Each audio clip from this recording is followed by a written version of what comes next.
Hey everybody, it's Dan, and it would be Mole Man, but he's being a lazy bum taking a nap, bringing you a video about the sleeping arrangements on the PCT. There's just three things that I have to talk about: a sleeping bag, sleeping liner, and sleeping pad. We'll start out with the sleeping bag. This is an EMS Mountain Light 20-degree bag.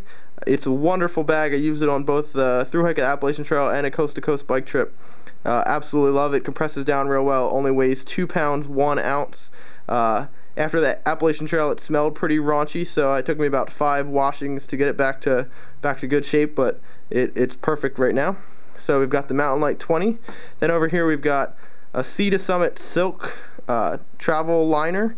It's great for using inside the sleeping bag. Basically, it adds a few degrees of warmth if it's cold. It also protects the bag from your sweat and dirt and things like that. So it's a lot easier to wash if you need to wash something. So the travel liner is really great.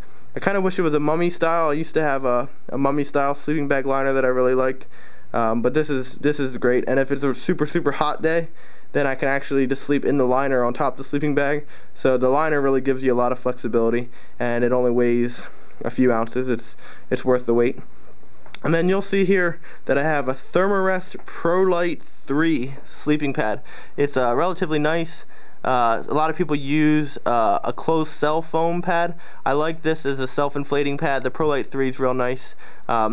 You'll see I have it only in the short length, so basically it just goes from my head down a little bit past my butt, so that I can have that's the only really cushioning I need. Then my legs just hang off the end.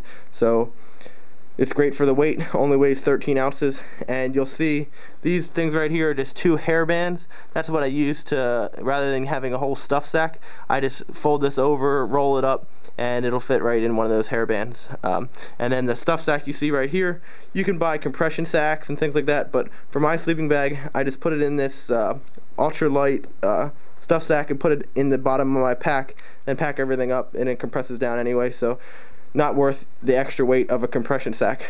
So you've got the sleeping bag, sleeping pad, and travel liner. That's everything you need to know about the sleeping arrangements on the PCT.